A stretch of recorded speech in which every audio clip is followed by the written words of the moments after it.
J'ignore si nous vivons dans des sociétés que certains qualifient ou appellent des sociétés d'hypersexualisation. Ce dont je suis certaine, c'est que nous vivons dans des sociétés d'hyper-excitation et d'hyper-sollicitation.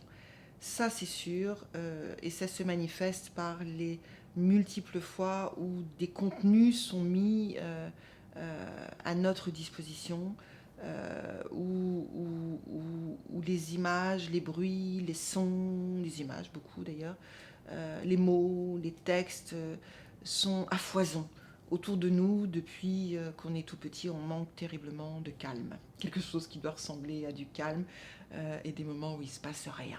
Voilà, ça, ce sont nos sociétés modernes, pour tout un tas de raisons qui éprouvent véritablement ce besoin d'aller remplir quelque chose, d'accélérer incessamment les rythmes de nos vies. Et la question se pose de savoir si ça peut avoir un impact sur nos jeunes et notamment sur les pratiques sexuelles des jeunes.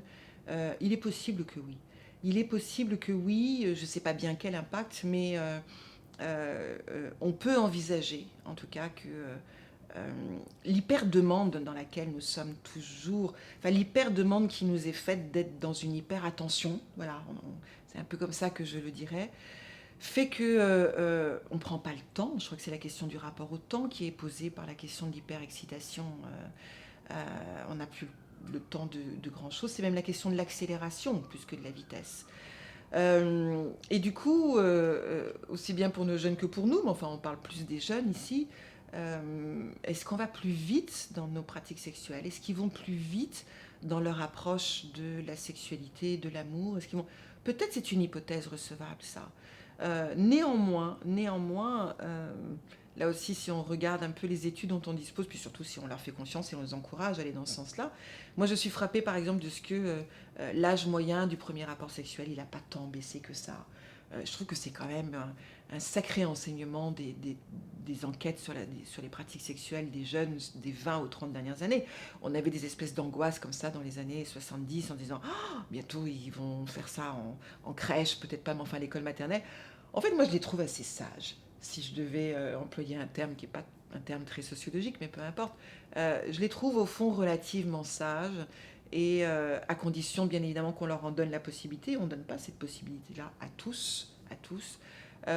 J'ai le sentiment qu'ils font relativement bien eux-mêmes la part des choses dans leur approche de la sexualité, dans leur pratique sexuelle, même si ça demande bien sûr de notre part, et c'est notre boulot de toute façon, pas forcément du contrôle, mais une vigilance de la part des parents, effectivement, pour qu'ils abordent ça avec le plus grand bonheur qui soit, quoi. Mais je ne suis pas certaine qu'ils soient... en tout cas que tous, il y en a sans doute, mais que tous soient dans une sorte de frénésie sexuelle, une frénésie de vouloir arriver au bout, une frénésie d'y arriver, une frénésie du nombre de filles qu'on a ou du nombre de mecs qu'on a. Il y a ce danger-là, il a toujours existé, je pense. Il est sans doute plus important aujourd'hui parce qu'on n'a pas la main sur grand-chose avec Internet, il faut bien le dire, avec des contenus qui nous échappent complètement en tant qu'éducateurs et en tant que parents.